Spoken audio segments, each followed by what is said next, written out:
Hi, my name is Connie Sanders, and I am the daughter or one of the daughters of teacher Dave Sanders, murdered at Columbine High School in 1999, 8,460 days ago. He was the only teacher killed that day, and it started when he saw the shooters in the parking lot.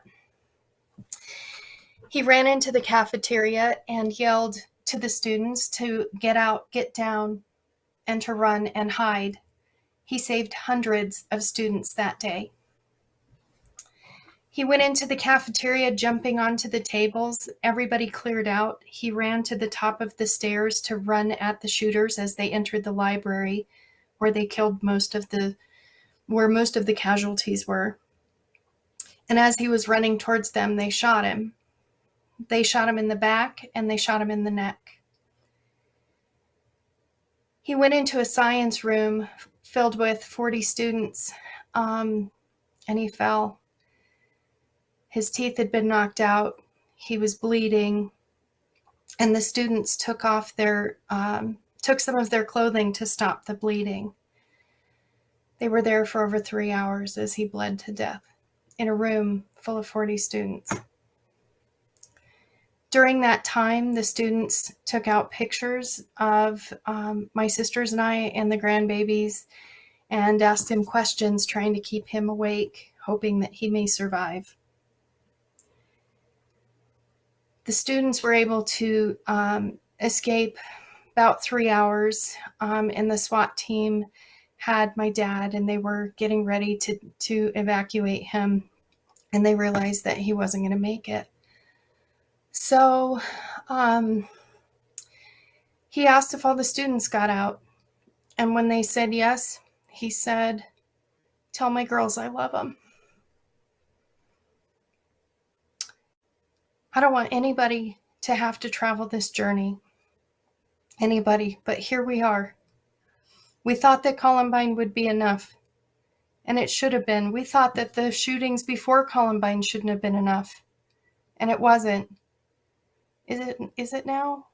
Is it? I'll always be devastated by that day, but I'll always be proud of him because he was brave. He was brave enough to stand up against people that meant to cause others harm. This type of violence, pre-responding by putting in place common sense gun legislation, background checks, that shouldn't be an issue. A background check has never hurt anybody. Not just background checks. We should have a minimum age. The brain isn't even fully formed until early 20s, so why are we handing weapons? Yes, people join the military at a young age, but they're also highly trained before they're handed a weapon. That day, as he laid bleeding to death, we were a few miles away and didn't even know that he'd been shot. We were kneeling in front of the TV watching the helicopter footage of kids running out of the school, people running out of the school, trying to see if we could see him. And my mom gasped when the helicopter zoned in on a sign in the window that said, "One bleeding to death." She said, "Oh my goodness, that poor student," and she just started crying. That was about my dad.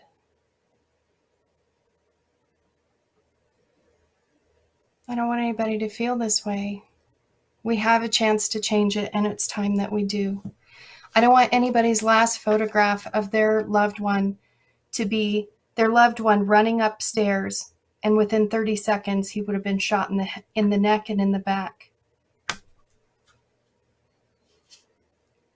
It used to be you could somewhat protect yourself. We would all get lectures about, being in the right place and spending time around the right people to prevent ourselves from being harmed. Now it's all down to luck. Nobody's safe. Nobody's safe. You can't go to the store, to church, to the mall, to school. We have to do something different. What we're currently doing isn't working. I've chosen to dedicate my life to violence prevention. I am now a forensic therapist working with people who have committed violent crime. When I started thinking about how do we stop these shooters from getting to the point of shooting, and there are a lot of opportunities.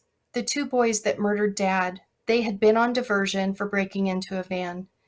They went into mental health treatment. They received services. I know that that may sound discouraging because it didn't work.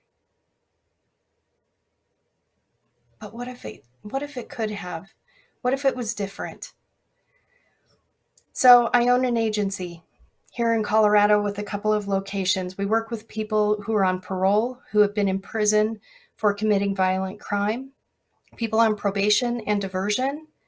I specialize in domestic violence offenders. I work with the mentally ill. I work with those who have failed to, tried to commit suicide and failed. I've lost clients to gun violence. I've worked with the gang initiative. We are working so hard as pre-responders in the field of mental health care and criminal justice, and we cannot do it alone. We have to have some common sense gun legislation to back us up. And for those people that say background checks don't